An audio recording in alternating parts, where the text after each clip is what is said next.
ඔන්න එනවා.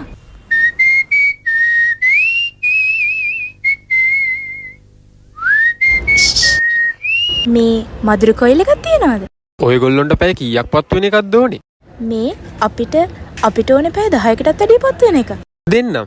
දැක්කනේ පැකට් එකේම ගහලක් තියෙනවා. නින්ජා පැය 10කටත් වඩා දැල්වේ.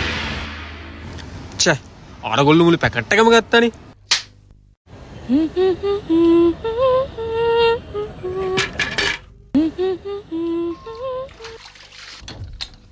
කොහොමද? රෑ හොඳට නිින්ද ගියාද? අපොයියෝ නින්ජා කොයිල් එක පැය 10කටත් වැඩිය පත්තු වෙන නිසා අපි කලින් එකක් පත්තු කරගෙන නිදාගත්තා. මෙයාට නම් නිින්ද ගිහින් නෑ වගේ. අපිව බලාගන්න ඉතින් කවුරුත් නෑනේ.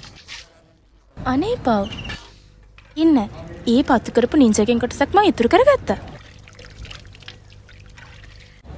ඔයාට නින්ජා පැය 10කටත් වඩා දැල්වේ. පැනලා දෙනවා. මෙයානේ පත් වෙලා තියෙන්නේ.